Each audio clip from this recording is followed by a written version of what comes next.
Hey everybody, welcome back to our series Out of Control. This is week 2. Last week we had a great discussion and we're looking forward to another great discussion today. And we have gathered our group of friends together and we are ready to discuss and question and come up with all of the answers, or at least most of them, so that those people at home can really just fill in the blanks. How about that, right? Hey, let's give them some encouragement. Let's do that now. All right, we're excited for you guys.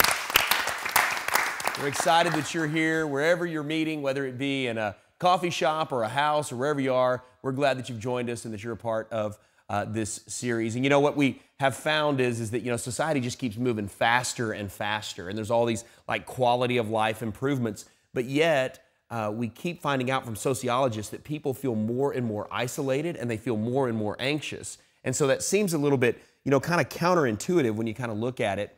And last week we talked about our desire and God's desire to ease our anxiety. And he doesn't do this by giving us more control. That seems like that would be the way that he would do it. But he actually does it by kind of easing the lack of control that we actually feel. And a lot of that's by helping us understand the nature of God. And really, this is why theology is important, because God is sovereign, which means he is all-powerful. Another big philosophy word is omnipotent.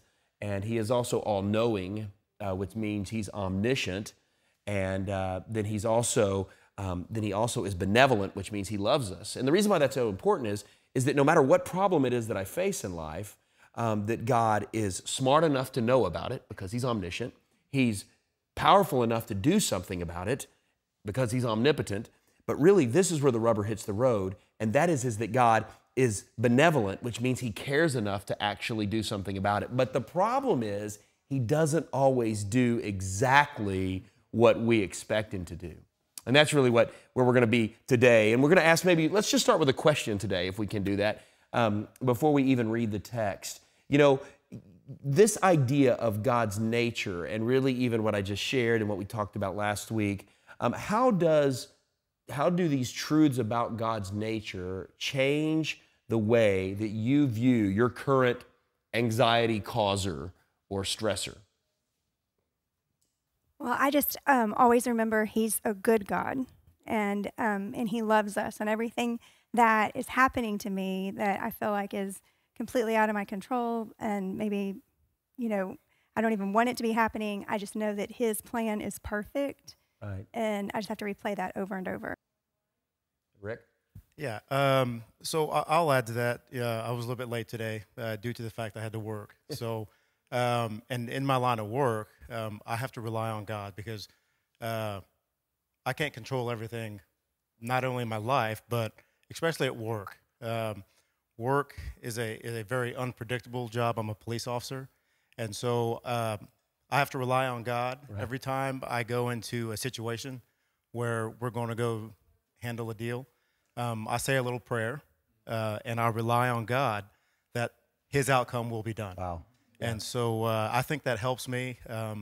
We can rely on our training and our experiences and things of that nature, but ultimately it's up to God how the outcome will be. And so I always say a prayer before we and that he controls those outcomes. Yes, he does. Yeah, well, that's good.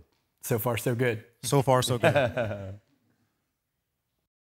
And with being his wife and knowing that he is in the most dangerous of situations most of the time, I guess it helps being in the same profession that I know he's trained and I know he's going to do his best. But early on, I would turn on my police radio so that I could hear where he was. I could hear what was going on. And at one point, I lost the ability to do that. They changed our radio frequencies. And in that, I said, you know what? I don't know why I'm listening anyway, because God will take care of the situation. He's always taking care of him. And now I look at it as when he goes on a call out, I say a prayer and I have to put it in God's hands. Even if something happens and God forbid he doesn't come home to me, I know God still got me and God still got our kids. And we've still got amazing people that God is going to put into our life to take care of us. So even if the worst happens, God's got me.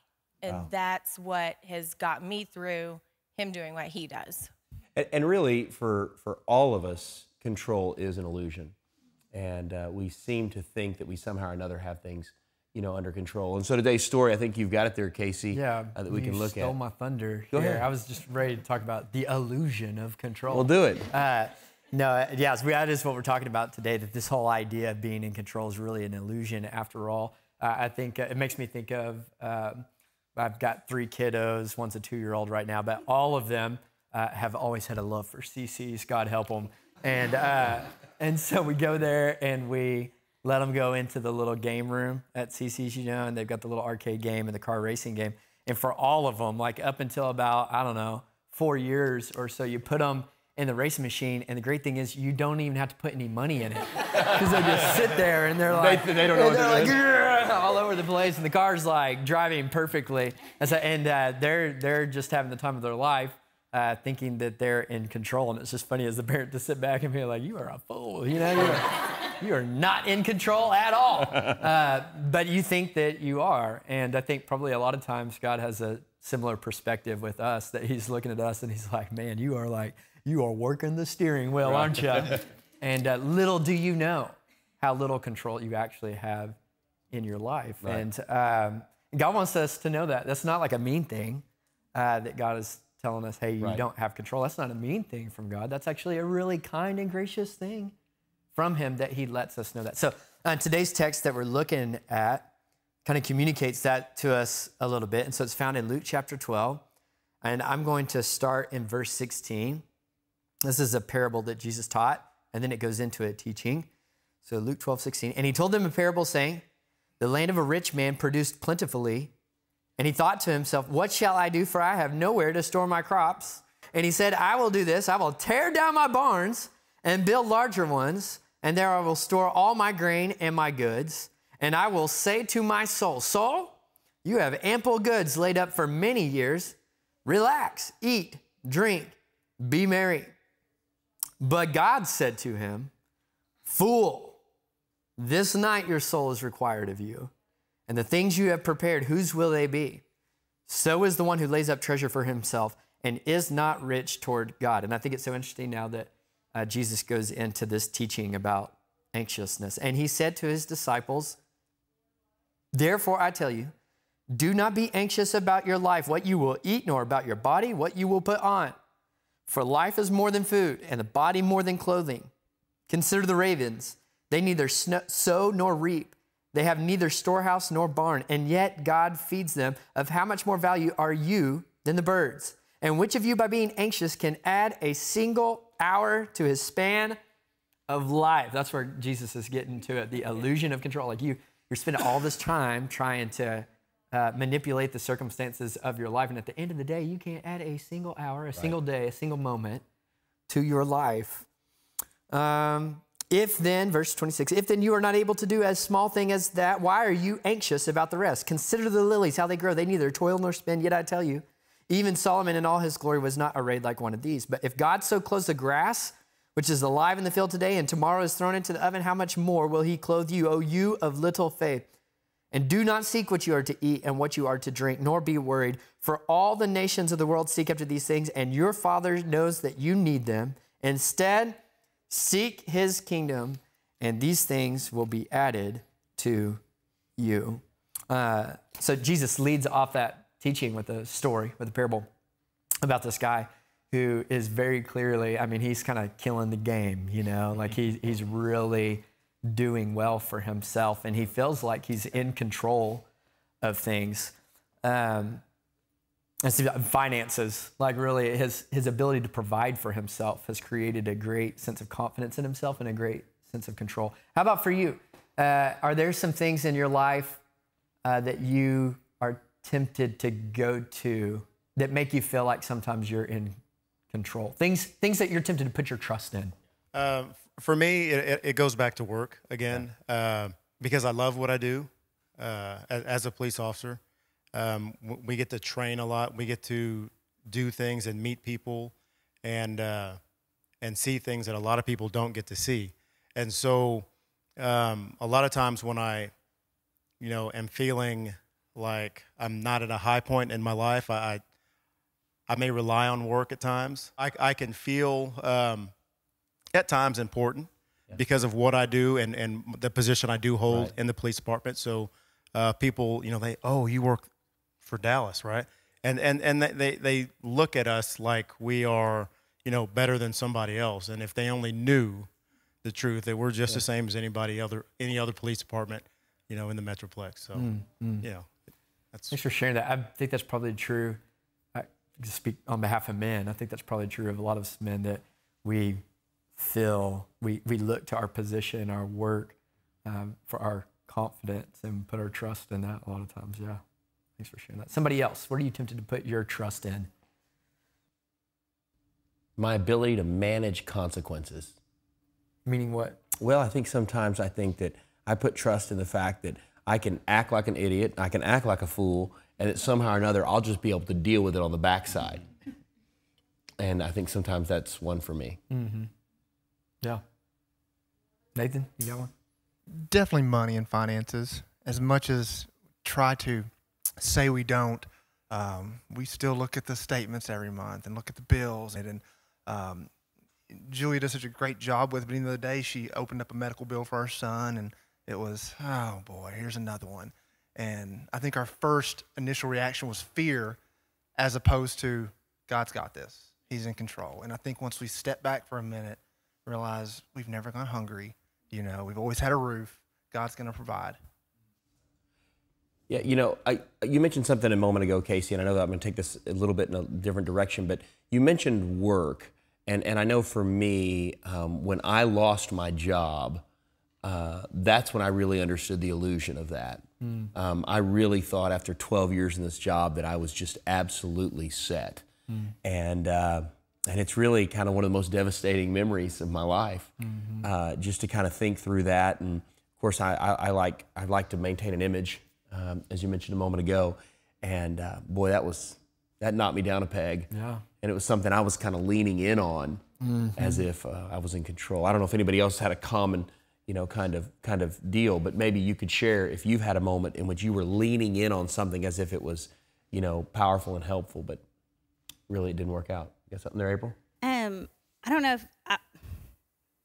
if it was something I was leaning into, but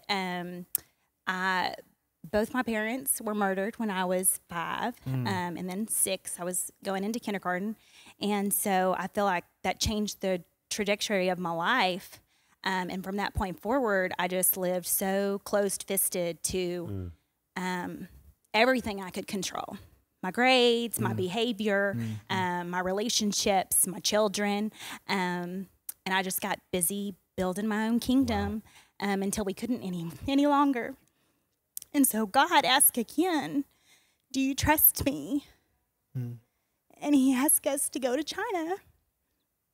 And all along you think that what you're doing in obedience is to benefit someone else, when the benefit was mine, because I got to see how provident he has been in my life and how he scooped me out of where I was. And he was my sustainer for so long in my disobedience and my faithfulness and my unfaithfulness. And so I got to witness that, which has been really sweet to just see that when we relinquish our control, we get to see how good he is. Yeah. It's interesting. It's interesting there that, that you mentioned, obviously, the devastation that happened when you were 5 years old.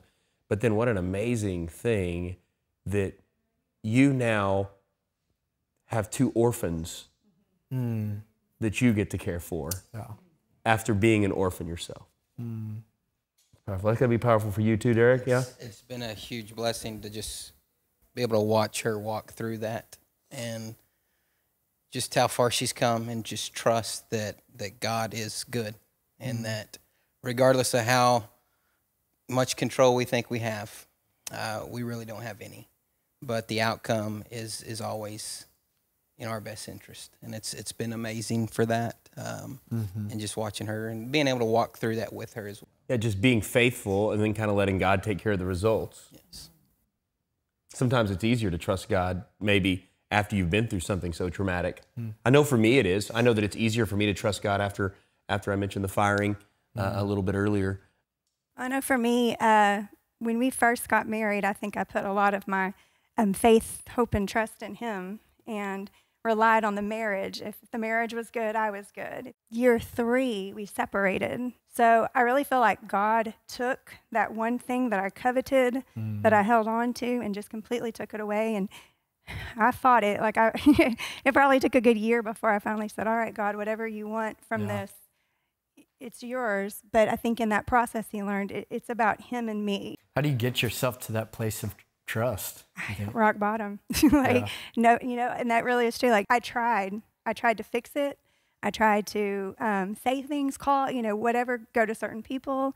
And at some point I just heard God say, stop. Yeah. Just stop. Thanks for sharing that. I think for me, I was a young teenage single mom for the first 5 years. And I remember being constantly anxious and constantly worried about, will a man ever want me, being a single mom and being a young mom? I remember thinking all the time, like, no man is going to want me. Why would they want me? And come to find out, I mean, obviously, like, God sent me the most patient man. Yes.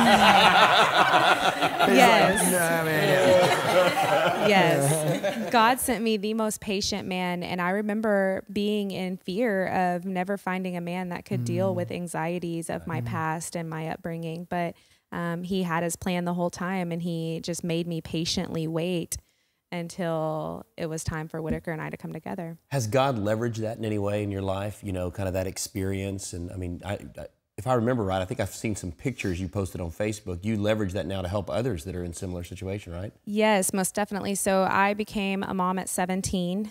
And most of the time, I think people think their lives are over. But God steadily had his arms around me. And now because of that, I'm able to mentor other teenage moms through an organization where most of these girls, they don't know God.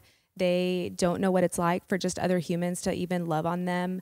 And they have the same fear. They think that they will never be a wife, never be in a home or a family. So because of that, God has placed me in these girls' lives. So those of you that are at home or wherever you're watching this, I want you to hear what Heaven just said right there. Because whatever mess you have, gotten yourself into, God, as the cliche goes, can turn it into a message. Yep, that's good. And so maybe there's the opportunity for you guys to discuss some places in which your mess, where, the legs were kicked out from under the table, you can discuss how that became a message, or maybe how he's prompting you to start using it as a message. I'm just wondering, some of you have shared a little bit of that already, but has there been a moment like that in your life that was like, man, you thought you were in control and you were working it, and then it was like, boom, nope, you don't have any control? So for a couple of years, I was trying to get on the fire department, and I thought I was going to make it on all these physical agility tests, and I literally failed by like 1 second on this one task, and I just felt so defeated. And I just wanted to give up, and then talked to my brother-in-law. He's a firefighter. And I decided to give it one more chance, and I just gave it to God at that point. I told God, if this is going to happen, it's going to be all through you, because I've given everything I can to do it. And now I'm with the Dallas Fire Department, and it's been a blessing. Awesome. And it's also given me an opportunity to trust God in other areas of my life as well. Wow. Those of you back that are watching this and are continuing the discussion yourselves, we want to kind of throw it back to you and kind of continue that same question that Casey just asked, which is, when did you feel like the legs were kicked out from underneath you when you thought you were in control? It's going to be a great discussion. Read the passage again. I think you'll be encouraged by it. Hey, thank you guys. Thanks for showing so much. I really appreciate it. Let's give them some encouragement at home to continue that conversation. Thank you guys. Next week.